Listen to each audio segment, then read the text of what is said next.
কি দেখিছো সোণৰ লাগিব লাগে কিহত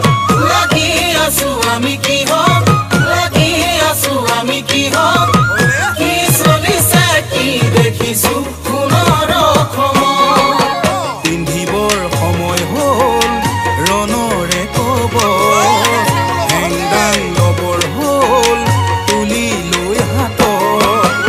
ওলোৱা মিলি সকলোৱে জাতি বচা